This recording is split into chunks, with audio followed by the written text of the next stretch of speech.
Hi there, my name is FixFox and welcome to Heroes of Might and Magic 2.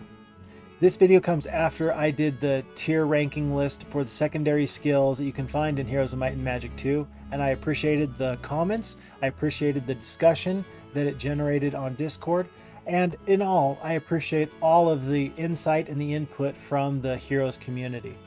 I do have to tell you though, I look at that video and I say to myself, there have been many great content creators, many people with an excellent depth of knowledge and hours of experience playing the game. Do I really need to do a video on a topic that's been done before?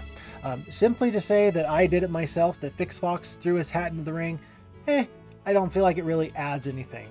What I would like to do is add to the Heroes community by talking about things that we have maybe not really discussed in depth as a community. Maybe do videos that have not gotten a lot of traction in the past. And so with that being said, I plan on doing more deep dive type topics, and I plan on talking about things that maybe don't get a lot of thought, just to generate some additional discussion. And that brings us to today's video, which is, there are many creatures in the game. They all have different skills, they all have different stats, they all have different roles on the battlefield, and some of these creatures also have the opportunity to invest in themselves, that you as their leader can invest in them and upgrade them into a higher tier creature, into their upgrades, if you will. Now with that being said, they all get different skills, they all get different stats with that upgrade. Are they all equal? I submit to you that first and foremost that they are not. From the lowly orc chieftain, who costs 35 gold to upgrade from its orc, to the titan, who costs 3,000 gold per unit and 1 gem to upgrade from a giant to a titan. Clearly there is such a discrepancy in the cost to upgrade that not all of them can be as equal, not all of them can be efficient. And so I want to do a tier list video now, ranking the upgrades from base to upgraded creatures, which ones are worth your time and can't miss, which ones are middle of the road but not bad, and are there any upgrades that you should just flat out avoid? Let's dive into it. So starting off, we are going to focus on the orc chieftains.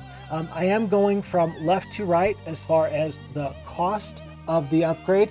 Orc chieftains are the only unit that costs 35 gold to upgrade. From the Master Swordsman all the way up until the mutant zombies here, this 8, 9, 10 creatures, these are all going to cost 50 gold. So once we get to the champions, we will talk about the upgraded costs from there. But note that the next few are going to be 50 gold each, with the exception of this first one, which is the Orc Chieftain. Orc Chieftains are starting us off with an absolute bang. Because for 35 gold, here's what you get. You go from 10 to 15 hit points, you go from 2 to 3 damage into 3 to 4 damage, you go from 2 speed to 3 speed, and you go from 8 to 16 shots.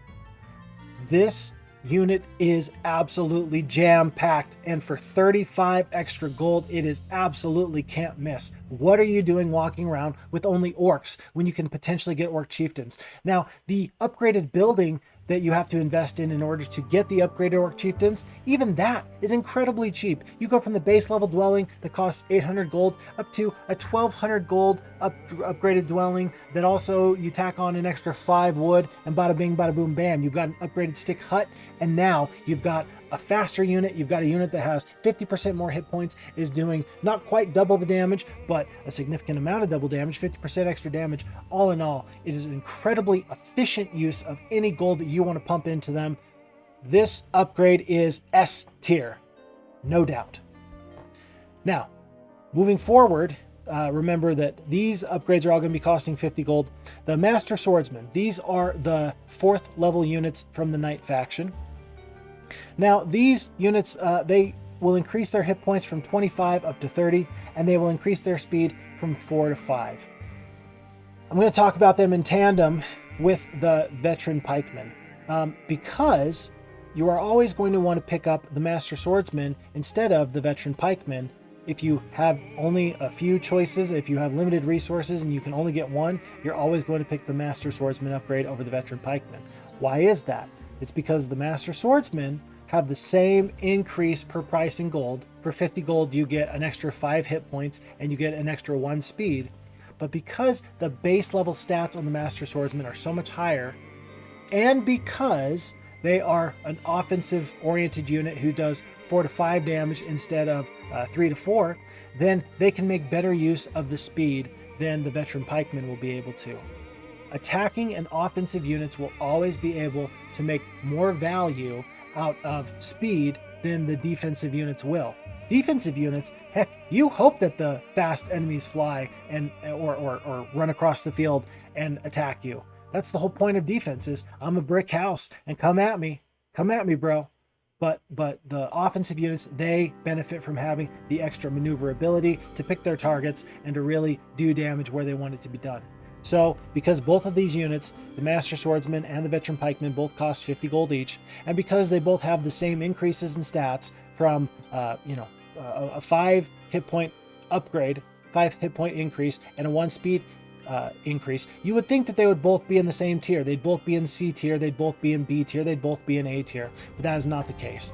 Because again, the more offensive unit can make better use of the speed bonus, the Master Swordsmen are going to be higher ranked than the Veteran Pikemen. Not to mention, the Master Swordsmen just have high attack skill and high defense anyway. In fact, I think that Master Swordsmen have the same or very, very similar defense to the Veteran Pikemen, who that is their entire role on the army, is to be defensive, take hits, and move forward. So they're both decent upgrades, but if you have to choose one, go with the Master Swordsman. Next off, we have the Greater Druid. The Greater Druids are the 4th level shooters from the Sorceresses. They will have an increase of defense from 5 to 7. Their speed will go from 5 to 6. And they will go from 8 to 16 shots. And again, for 50 gold, that is a pretty good haul. The first thing I want to point out here is this, is that if you have any unit that gets up to 6 speed, they are in this kind of gold tier level of speed. Level 6 speed is going to really separate the wheat from the chaff. You are going to be walking over some of the trash and just high stepping through these lower tier creatures who can't quite keep up with you. And that speed, that 6 speed, is really something that will set you apart from a whole lot of other units. Now, with that being said, personally, I would prefer my shooters to be glass cannons. I would prefer them to shoot from afar and do massive amounts of damage. I personally, in battle, like to try and make sure that I'm defending them, that I'm covering them up, that I am casting anti-magic on them as necessary. But I can't sleep on an additional 2 defense, because invariably, if it's your goal to cover up the enemy shooters, you can believe that the enemy rocks, gargoyles, dragons are going to want to cover up your shooters in some way, shape, or form. And then what are you going to do? You have to find a way to maintain your stack sizes. 5 to 7 defense, you can't sleep on that. With the additional speed, Greater Druids, they're a very good upgrade. They're a very good upgrade. I'm going to put them into the B tier for now. The Royal Mummies are the first necromancer entries into this list. They are the strongest ground unit of the necromancer faction. I understand that there are bone dragons who, yeah, they kind of walk, and vampires, yeah, they walk, but they're both flyers. You know, they do what they do. The Royal Mummies, they have the opportunity to be the strongest unit for the necromancer's army. They will have increases for 50 gold that look like this. They are going to go from 25 to 30 hit points. Their speed is going to increase from 4 to 5. And their special ability, their chance to curse on attacks, whether that is them attacking or them retaliating, their 20% chance to curse will increase to 30% chance to curse. This is a good all-around upgrade. The speed kind of puts them in that no man's land where, yeah, 5 speed, you're better than a lot of the other creatures that you're going to find on the battlefield, but 5 speed is nothing special. The hit points for a unit that already has fairly good defense, that's valuable too.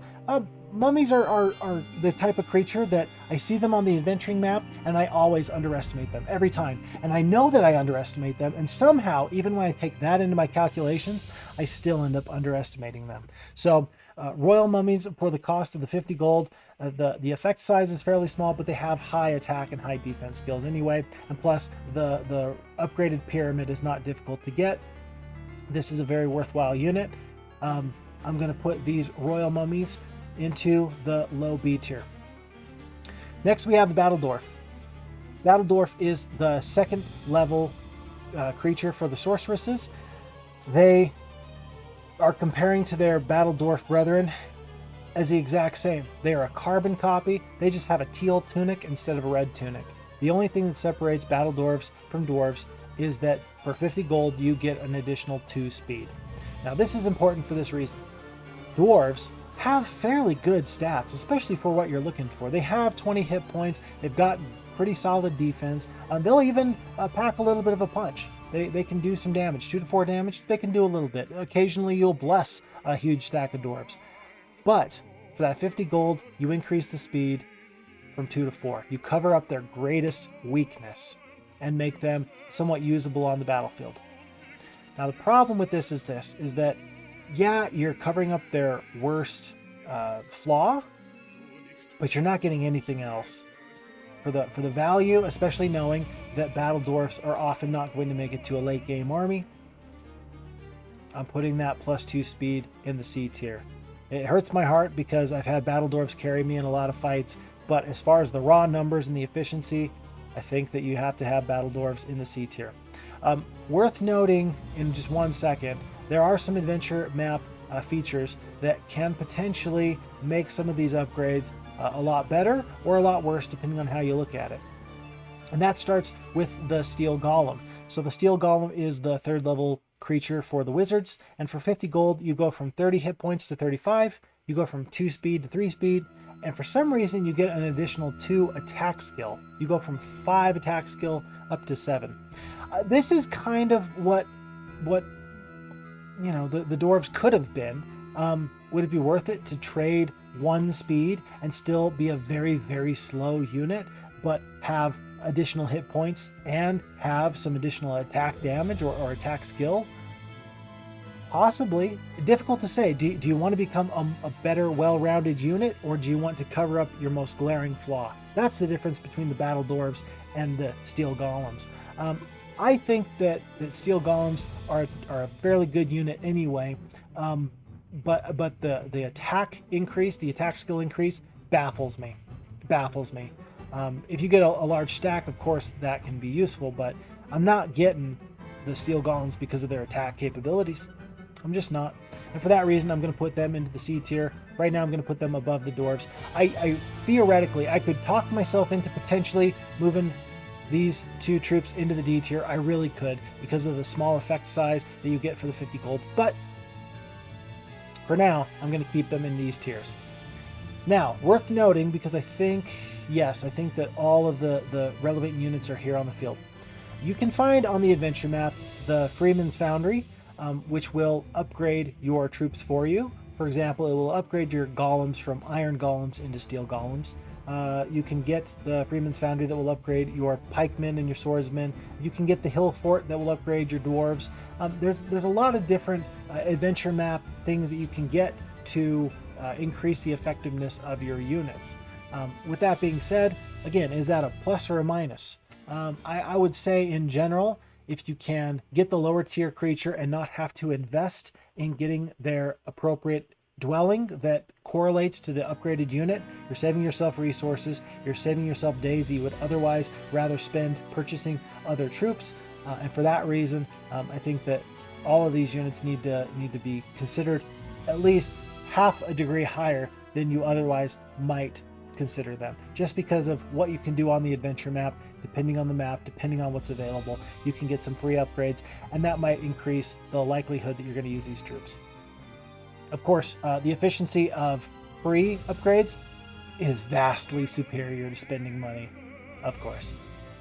Next, we have the Ranger. The Ranger is the level 2 shooter for the Knight faction, and let me just read through the stats and let's talk about it for half a second.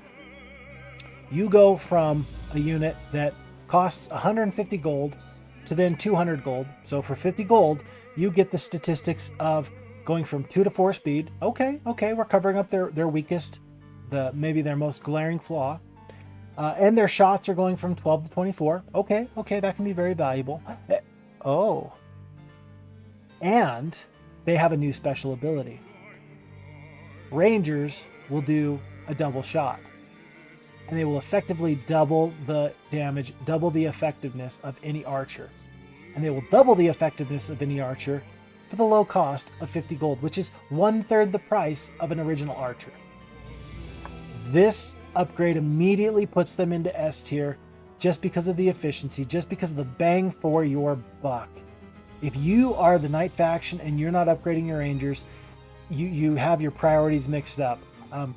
Sure, the Master Swordsman and the Pikeman may have greater stats associated with them, but in general, the bang for your buck you get with the Rangers is just so high that you've got to invest in them.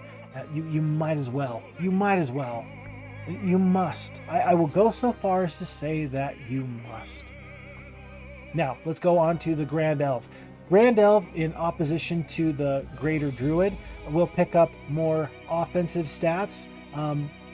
It will also pick up some defense. Let's dive into it. For 50 gold, you will go from 4 attack skill up to 5. You will increase your defense by 2. You'll go from 3 defense up to 5, which is excellent, just because you know you're going to get swarmed at some point. But then your speed will go from 4 to 6. And this is an example of a time where for the 2 upgrade, for 50 gold, you are going to increase your speed by 2, going from 4 to 6. That's going to put you above a whole lot of other riffraff. And that's pretty darn fantastic. What an amazing upgrade to get an additional 2 speed for 50 gold.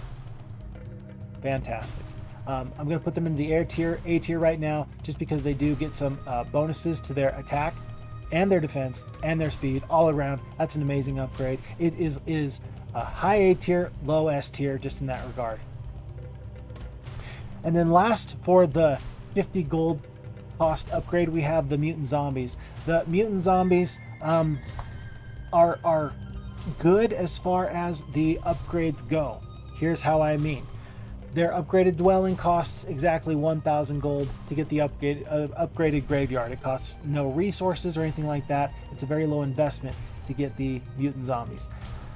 Unfortunately, most people only get zombies, or most people only get the graveyard, because it is a prerequisite for other buildings that they must get later. Whenever you consider a necromancy town, because you have the skill of necromancy where you can raise skeletons to bolster your army, you are not going to go most often without your tier 1 units, the skeletons, and you must leave somebody behind, and so most often it is the zombies and the mutant zombies that get left behind. For 50 gold, you get an additional 5 hit points, going from 15 to 20, and your speed goes from 2 to 4. So your most glaring weakness gets covered up, and you get the additional hit points. The problem is that those additional hit points do not make them better than the dwarves, because the dwarves have a very, very high defense skill already, and the mutant zombies have a defense skill of 2. And so, yeah, you have an extra 5 hit points. Wonderful. That will help protect you from spells, because spells are fairly linear in the way that their damage increases. But as far as taking damage in general, that extra 5 hit points is not going to carry you very far. It's helpful. If they were merely an increase in 2 speed, they would immediately be D tier with no question. As it stands, they are D tier because you rarely are going to get this upgrade, because you just have better things to do in your undead town. It's unfortunate, but mutant zombies, you are our first D tier upgrade, and not even because the stats are bad, just because for what you're getting for your armies, it's just not going to be worth it. Next, we have the champions. So the champions are the 5th level creature for the Knight faction. This is the first time that we have a 75 gold upgrade, and in fact it is the only unit that has a 75 gold upgrade. Champions will increase themselves on top of Cavaliers, and they will go from 30 hit points up to 40, and then they will go from 6 speed up to 7. Lots of creatures have 4 speed. less creatures have 5 speed, even less creatures have 6 speed. 7 speed is elite. 7 speed is on par with the other fastest creature in the game, the Phoenix. This is one of 2 units in the game that has 7 speed. For that reason and that reason alone, they are going to be the top of A tier. The ability to go first and strike first, and now they're tankier, and so they can take a hit and keep on pushing. The champions are an A tier upgrade because the cost is so low to put them into something that absolutely makes them elite. No questions asked. No questions asked. Next we have the Archmage. Now, the Archmage does the opposite, I would say, of what the Druids do, and they do what the Grand Elf upgrade does, but even better. For the 5th level shooter for the Wizards, the 100 gold will get you an additional 12 shots, going from 12 to 24. It will get you an extra 5 hit points, but it will also get you the +1 attack, which can translate to an additional 10% bonus damage, and they increase their base level damage by 2. So you're getting an additional bonus multiplier, and you're getting additional base damage to all the other multipliers you might have already gotten from somebody that already had a very high attack skill. Anyway, it is an excellent upgrade. Plus, you go from 5 speed up to 6. That puts you in a very excellent tier of units. The upgrade is fantastic.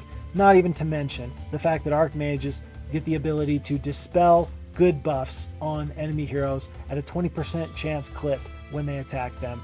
This is definitely worth 100 gold. You get stronger, you get faster, and you're going to be pumping out damage. This is a very excellent upgrade. The question is S tier or A tier? And I'm going to tell you that, unfortunately for me, for my thoughts, while I'm always going to upgrade the Magi, I think that S tier really needs to be fairly exclusive. And for right now, I'm going to put them in the middle of the champions and the middle of the Grand Elves. At the very end, once we have all the units on the board, I am going to rank these all again within the tiers, just to make sure that we have all those discrepancies hammered out from unit to unit, from tier to tier. And to make sure that I didn't get anything wrong, and maybe I can talk myself into the right decision where I may have already made a wrong decision. We'll see. Next, we have the Minotaur King. This is another 100 gold cost unit. They are the Warlock's 4th level unit, right below the Hydras. And much like the Grand Elves, where the Grand Elves were able to get a +2 speed, the Minotaur Kings will also get a +2 speed. They will go from speed 4 up to speed 6. For a ground unit that has to often cross the battlefield as quickly as possible, that makes a huge difference, and you feel that so very, very much. So very, very much. You're also going to get an additional 10 hit points, going from 35 to 45. It's a great all-around upgrade. And notice that it's the kind of upgrade that you're usually very, very happy to get. The cost for the Labyrinth, I believe, is 10 gems. The cost to upgrade the Labyrinth will then cost you an additional 5 gems, so there is some cost there. But there's no other Warlock creatures until you get to the Dragons, who need to spend gold or waste resources on upgrades. And so by the time you get the opportunity to get a better unit, Minotaur Kings, you're usually going to purchase them. You're usually going to want to take advantage of that additional speed, especially since the 5th level creature is so slow in the Hydras. This is an excellent upgrade. They are right next to the Grand Elves because the 6 speed makes them an elite type unit. Okay, on to the War Trolls. War Trolls are the 5th level creature for the Barbarians. They shoot. They are going to go from 4 speed to 5 speed. They're going to go from 8 shots to 16. And the thing that I love the very, very most is that their upgrade is all focused on damage. They're going to increase their base level damage by 2. They're going to go from a floor of 5 to a ceiling of 7, up to the floor of 7 up to 9. So 5 to 7 up to 7 to 9. And because Barbarians focus on attack skill, and they are often going to have so much more attack skill than any other enemy has defense skill, that increase in damage is going to have a very big multiplicative effect. You're going to have the bonus damage from the attack skill that's already going to be so high, and then because you increase the base damage, you're going to see some pretty excellent things happen. You may say, oh, that's only 2 damage per unit. Yeah, but when you're talking about an extra 2 damage per unit on top of an extra, you know, say it's 80 bonus damage, it adds up pretty quick. It really does. You start to see some very, very nice stats come through the board, and you start to see enemy stacks disappear very, very quickly. I love this upgrade. I think it's fantastic. This is going to go into the A tier. Moving on to the Power Lich. So Power Liches are another one of those shooters whose upgrade really makes them more defensive to make sure that they can take a hit and keep on going. The Power Lich costs, for the first time, 150 gold. They go from 25 hit points up to 35. Their defense, which is already the highest for any shooter in the game, goes from 12 defense up to 13, and their speed increases from 5 to 6, gaining them also some additional shots from 12 to 24. Here's my thing about the Power Liches. You're increasing the total effective hit points by a lot. Effective hit points is a statistic you can consider where you're saying, well, the natural tankiness and resistances of a unit coupled with the hit points means that they can take more hits because more damage is being reduced because of the defenses, and therefore you have a higher effective hit point range. If you have, I don't know, let's try and do a very easy example if I could possibly manage it on the fly. If you have 50 units who have, 50 hit points each, but they only have 2 defense, you can do some simple statistics to indicate that they're going to end up coming off the field a lot quicker than a unit that may have less hit points, say 35 hit points, same number of creatures, but have a defense of 10 or 8, kind of a deal. So the effective hit points is how much damage can you take, how many hits from enemy creatures can you take and still keep on going. This increase really does increase the effective hit points of the Power Lich in a big way. And I kind of hate that because I really am loving the shooters who are glass cannons who are going to pump out tons of damage, but that's just not what the Power Liches do. They have their special abilities in their cloud attack, and they have their ability to take a hit and keep on going. They're going to be very difficult to bring down, but my problem with this upgrade is that why am I spending an additional 5 sulfur, and I think it's 4,000 gold to upgrade my mausoleum, when liches, base level liches, pretty much do exactly what Power Liches do already anyway. Yes, 10 hit points is massive, especially when we're talking about that level of defense. But should I focus on that instead of getting my other creature, who is my 4th level creature, who is very expensive as well? I think no. I think that unfortunately Power Liches are going to fall in the rankings in the same way that the veteran pikemen fell in the rankings, because they share a faction with another unit who takes priority over them. I think that unfortunately Power Liches are going to fall into the B tier, when otherwise they might have fallen into an A tier because of their high defense. But unfortunately, because our next unit is the Vampire Lord, and you need to really focus on the Vampire Lords before you focus on the Power Lich, I think that you're going to find that the Power Liches fall in power. Speaking of the Vampire Lords, for again 150 gold, you get one hell of a fighter. Oh my word. You go from 30 hit points up to 40, so 10 additional hit points. You go from a speed of 4 to a speed of 5, which is good. Again, kind of in that twilight zone where it's not great, but it's good. But because they're already a flyer, that doesn't matter nearly so much as it would for, say, the Minotaurs, because the Minotaurs have to walk. That +2 speed is very, very important because that's an extra 2 hexes. For the vampires, that extra 1 speed basically just determines turn order. It's still very important, but you're going to cross the map anyway. But then, for 150 gold per unit, your vampires are now going to turn into a blood-sucking machine.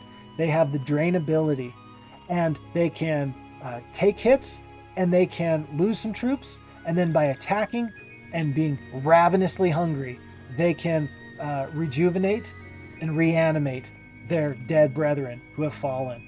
It is a fantastic unit. I think it's the most engaging and strategically game warping unit that you can have for the necromancer, maybe for any faction really. The opportunities that open up once you get your vampire lords is absolutely tremendous, because you can play entirely differently just because of this one unit.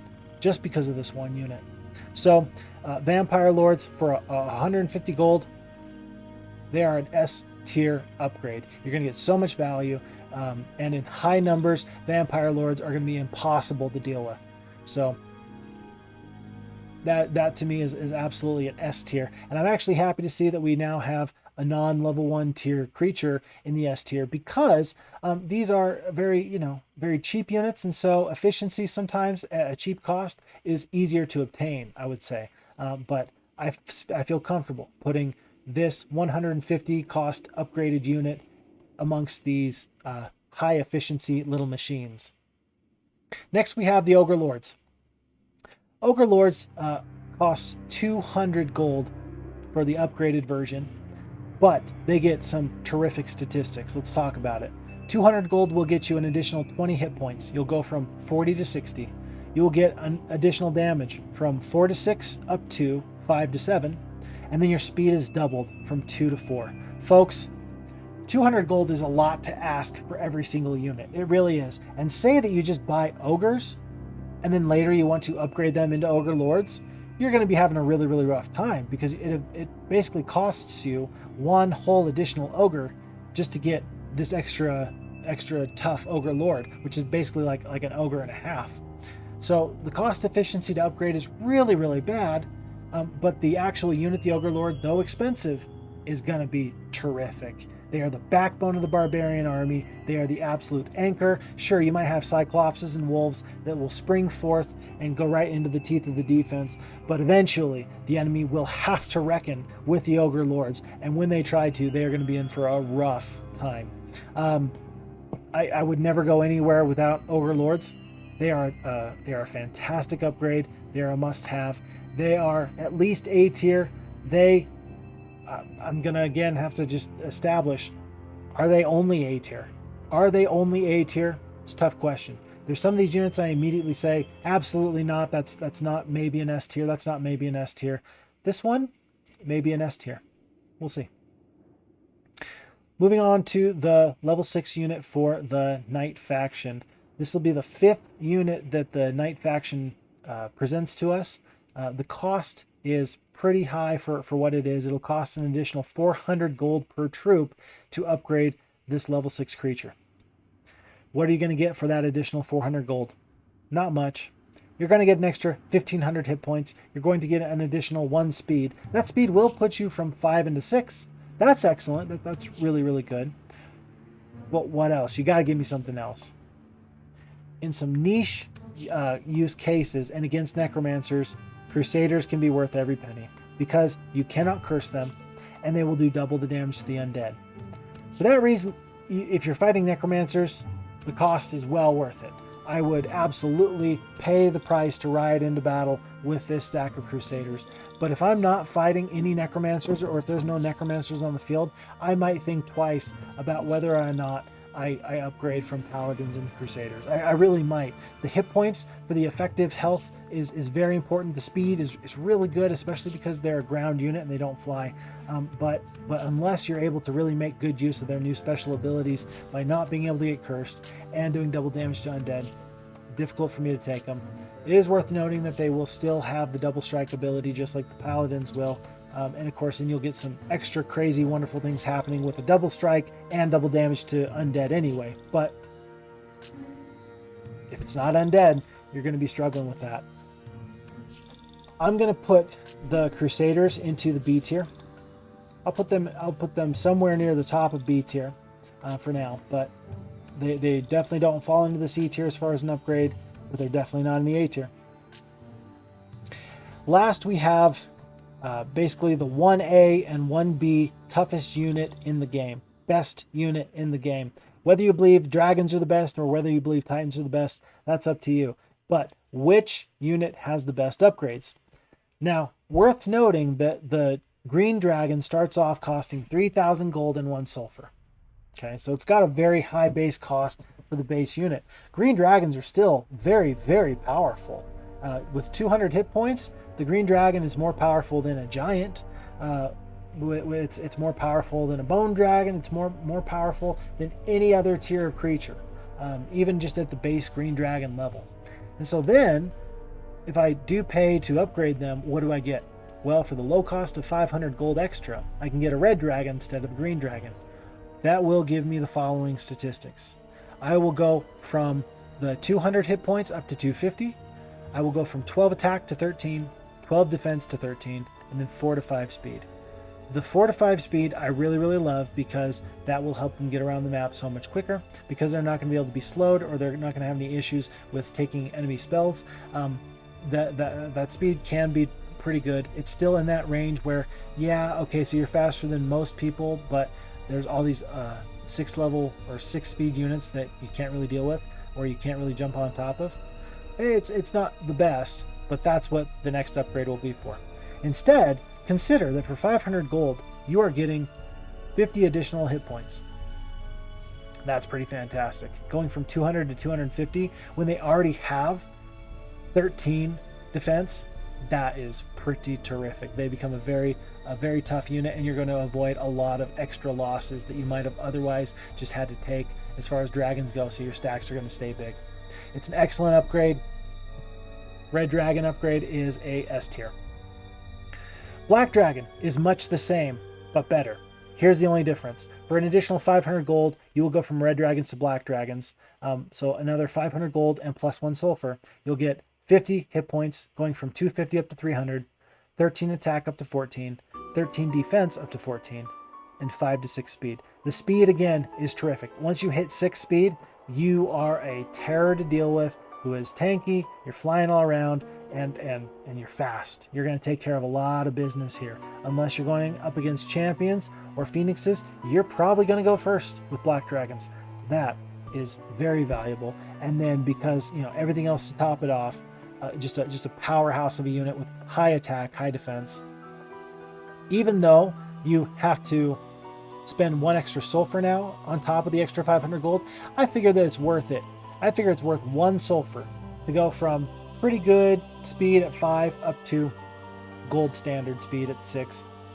The upgrade from red dragon to black dragon is S tier. Lastly, we have the Titan. The Titan is the most expensive upgrade in the game. Giants cost 2,000 gold and 1 gem. Titans cost 5,000 gold and 2 gems. So for 3,000 gold and 1 gems, you are going to get the following. And I'm thinking to myself, this better be a lot. This better be fantastic. For the sake of efficiency, this better be worth my time. 3k gold, 1 gem. You're going to get an extra 150 hit points. You're going to get an extra 2 attack. Pretty good. You're going to get an extra 5 defense. So now you're going to have 15 attack and 15 defense. You're going to go from speed 4 up to speed 6. And now, instead of being a melee unit, you shoot and have no melee penalty. Absolutely stunning. And very, very, very difficult to quantify. If you break it down, that 1,000 gold, you're only getting an extra 50 hit points per 1,000 gold, as opposed to the dragons, where they were getting an extra 50 gold or extra 50 hit points for every 500 gold. So it's less efficient than the dragons' major health increase. But you're also going to get an extra 5 defense. You're going to end up at 15 defense, which is I think it's the highest in the game. I'm pretty sure it's the highest in the game. And because you no longer have to walk across the battlefield to be effective, because you can now take down enemies in their towns, because your Titans are going to be getting focused all the time, as opposed to now your Archmages, because enemies and AI are going to want to focus on your big tough units, and you're probably going to save some Archmagi because of it. This upgrade, despite the exorbitant cost, is still going to be S tier. Titans are just that worth it. They are just that worth it. 1 Titan can adventure with you all across the map. So, this is my tier list. Unfortunately, I don't have a very, very nice bell curve, and that bothers me a little bit. It really does. Ideally, I would have a nice, a few units in the S tier, and then many units in the B tier, and a couple in A, and a couple in C, and a couple in D. But it's nice to know that for the most part, what that indicates to me is that, in my opinion, that upgrades are definitely worth it. For the most part, upgrades skew towards being worth it. Now let's rank within the tiers. Mutant zombies, D tier. I can keep them there. The base stat growth that you get for the cost of 50 gold is not bad. Unfortunately, because the faction is just never going to make use of them, you probably don't even want to invest the extra 1,000 gold into the upgraded graveyard and get them in the first place.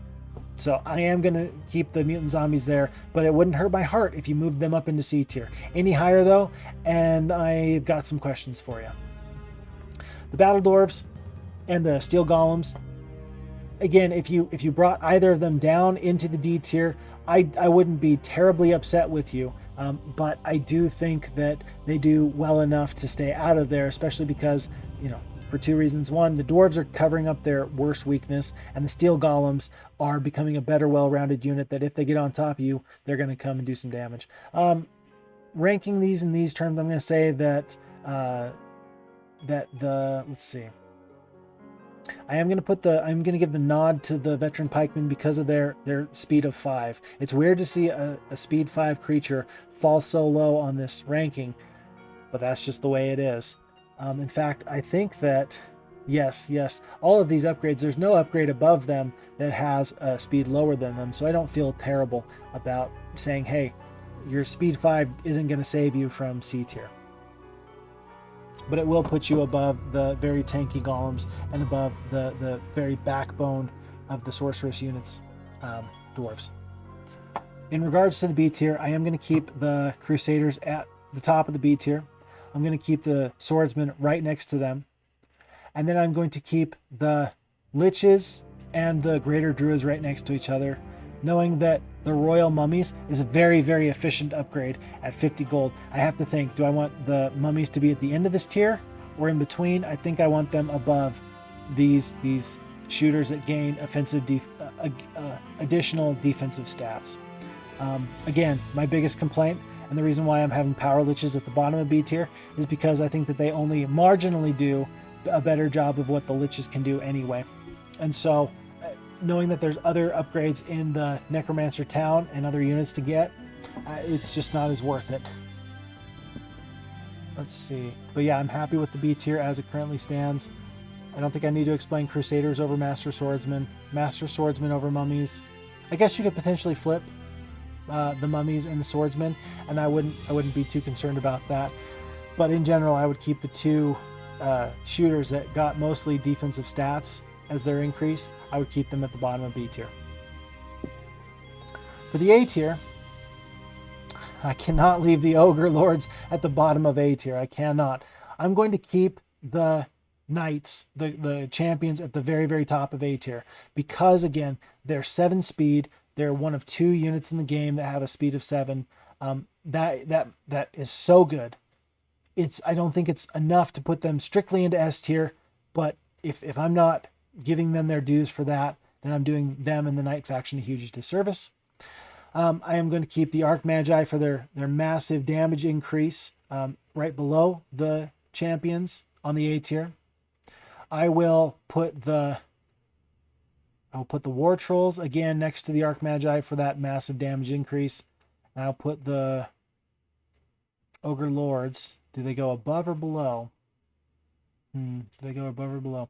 I think that the Ogre Lords actually go above the Archmagi and the War Trolls. I think that the additional 20 hit points and the additional 2 speed and the additional damage is just too much to give up. I think that the raw stats are just terrific. For the price of 200 gold, I still think it's worth double the gold in the cost of the upgrade. The efficiency ratio is still working out in my head pretty well. And then I'm going to put the Grand Elves at the very bottom of the A tier. Again, they are a 6-speed creature. Hooray. But that's pretty much the best thing you got going for you. I still do think that they're above the Crusaders only because the cost for the Crusaders is so much more than the 50 cost for the Grand Elves, that the efficiency meter is through the roof for the Grand Elves. And then I think that the Minotaurs make better use of that +2 speed than the Grand Elves do. So they are somewhere in between here. And then S tier. I've got to do S tier from left to right. I have to do S tier from left to right. And I have to keep... Surprisingly, I think I have to put Rangers at number 1. For 50 extra gold, you're getting a whole nother unit. For 35 extra gold, you're getting half again an extra unit. Based off of my math, the Rangers are more cost efficient per stat for what you get over the Orc Chieftains. Not to mention 4 speed over 3 speed, etc., etc. I feel comfortable, I feel confident in putting the Rangers above the Orc Chieftains. Then we have the Vampire Lords.